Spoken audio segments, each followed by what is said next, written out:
used to ride across the desert, you know. I used to glide on my speed of faith that I don't find what I don't want to find.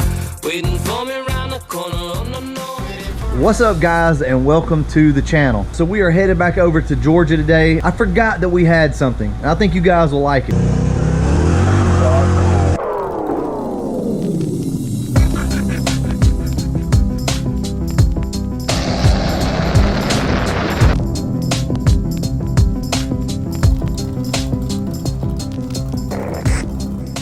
So we're gonna head over, look at a few parts we have. Also, possibly try to get the blue truck to start today, so that way we know for sure that there's nothing wrong with the 302 that's in it. I know we said we were gonna work on this car today. I said it in the last video. The TPS is a little funny on this thing. I adjusted it, and the car's just not wanting to act right. We're not gonna get into that today, though. We'll probably save that for another video.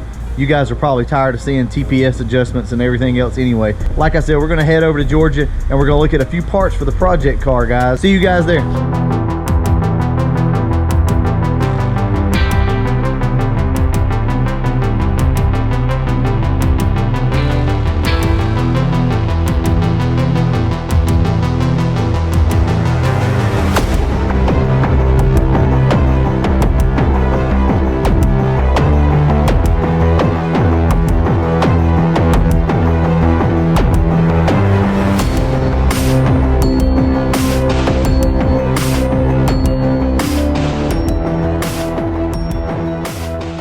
I wanted to come over today and look at a few parts that we had kind of stuffed in the back that I forgot about. I think you guys will really like it. Some of you anyway. We're going to give this truck another go. We're going to try to start it up. So to better explain what happened last time, we got the truck to turn over. We put a battery in it, but I think the solenoid was sticking on it and the starter would barely turn, but it did turn over a few times, and then it wanted to stick. So we had to disconnect the battery cable because it started getting hot. So that's the whole thing. So I think the solenoid was sticking. We're going to try it again real quick and see. You know, just see what happens anyway. I want to talk to you guys a little bit about this truck and the 302. I know this is not what a lot of you guys are going to want to hear, but there's a very good chance that we stick with this, and let me explain why. You know, when you start getting into the horsepower wars and wanting to always go bigger and better, a lot of times you just end up procrastinating, and we don't want to do that. If there's one thing I know about myself, it's that I will procrastinate, and a lot of times we set these almost unreal goals so that we don't have to really worry about achieving them. Well, I want to achieve this goal. I want to get this car up and running because I'm serious about it. The problem is, if I take this 351 and try to rebuild it, you guys know it's going to take a lot of money to do that. It's not going to be cheap. I mean, even if you put the cheapest pistons and the cheapest this and that in it, it's still going to cost a good amount of money. We're trying to do this on a shoestring budget. We're trying to get this car running with parts that we already have, just to prove that we can do it. I want to be able to drive the car around to the driveway, wash it, clean it up, start doing interior work. You know, maybe the brakes need a little work. I'm not sure. We can get it up there and address that. I want to be able to touch the key in that car and it start up and move under its own power. I don't care if it's knocking, if it's skipping, if it smokes. You can always pull the motor out of the car later, then put the 351 in it. That's kind of the thought process. I just want to be realistic with you guys. I don't want to try to do anything crazy. I don't want to go spending a bunch of money. So for right now, more than likely, we're just going to pull this out, drop it in the car. But at some point, there's a good chance that we will be putting the Windsor in the car. All right, guys, we're going to go ahead, mess around with this thing and see if we can get it started. The throttle cable is sticking a little bit on it. It's actually the carburetor. It's been sitting up so long. So my dad's over here spraying this thing down, see if we can get it freed up a little bit.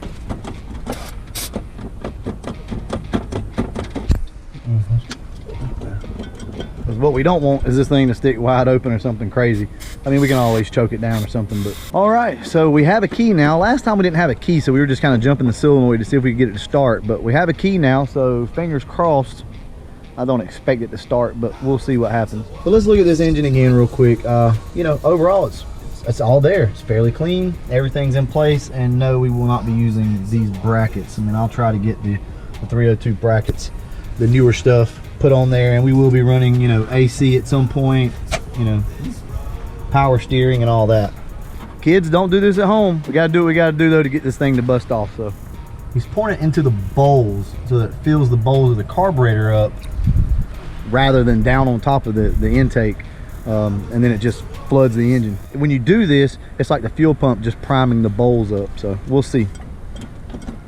All All right guys, we have a fire extinguisher right here just in case. All right, let's see if our free 302 and C6 transmission will run.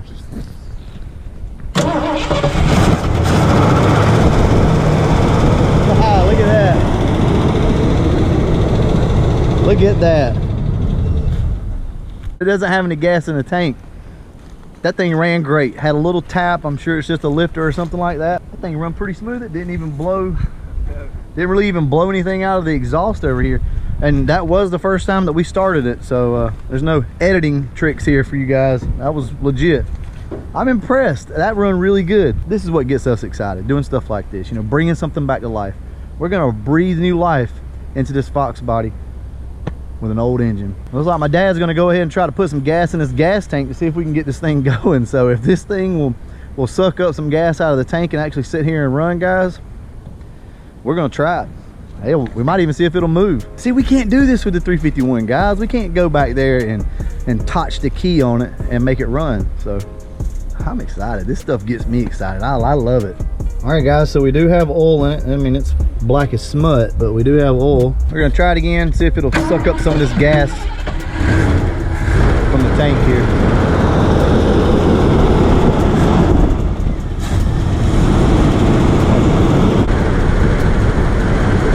Yeah, it's probably not pumping good. Yeah, so fuel filter's probably stopped up on it or something like that, I'm sure. It's not wanting to run that good now that it's sucking out of the tank. Or there could have been some water in the tank, but look at this, guys.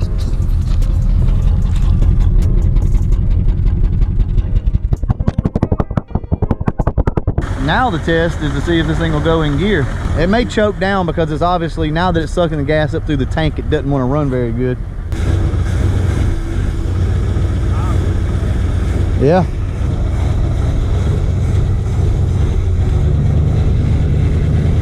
Look at that. Hey. All right, stop. So this thing doesn't have any brakes. I tell you what, let me see if I can slide this thing out of the way. I mean, it's got a little skip to it, but guys, there's no smoke, there's no anything. So there's gonna be a few things that we're gonna have to do to make it fit and work in that car. But it's gonna be a pretty quick, simple job. You know, we'll clean it up, paint the valve covers. Oh, wow. Look at that, guys. See that nest? Man, we've been in and out of this thing too. I'm glad we didn't get popped. Don't think that we're gonna pull this thing out next weekend, go to the house, drop it in, and we're gonna have a running car. I mean, we're gonna stretch this out a little bit because we still have other content that we need to address. Well, all right guys, I mean, that's about all to see right here with this truck. The transmission seems to work fine. It has no brakes. That's why we're not gonna pump the tires up and actually try to drive it right this second. But we will eventually do that. Truck's sitting here idling, everything's great.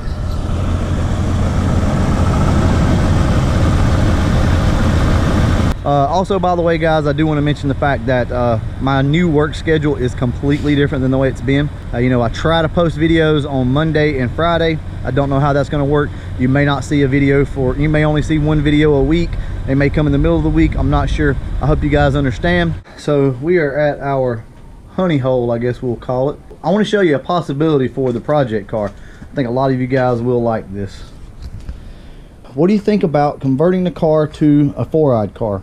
This will give us the ability to have a 4-eyed car, but have the newer interior in it. You can mix it up, match it up, whatever you want to do. But I really think that the car will look unique with, you know, the interior and then this front bumper on it. So I know when you do the quarter windows, you have to swap the interior panels out, I think, to make everything look right. But I would like to do the 4-eyed quarter glass in the car and also do the front bumper. And from there, we can just kind of, like I said, mix and match parts. We can make this thing look unique and just go for that look. So and remember, John will be taking the headlights out of the bumper that we already have, so we got to buy that stuff anyway. So you can just go to the auto parts and buy headlights for these things. So that's an option. All right guys, I'm gonna go in here, dig around a little bit more, and I'll get back with you in just a minute. All right guys, we are back on the road, headed home. I want to go ahead and finish up the vlog in the vehicle because it's gonna be dark by the time I get home. But hope you guys are excited about this new build. Like I said, this project is not gonna happen overnight, but we are going to start working on this here pretty soon. With work and everything, I'm gonna be really tied up for a lot of the year actually, guys. So the videos will come as I can make them. I've got an alternator bracket off of a 5.0, which was something we were just talking about needing.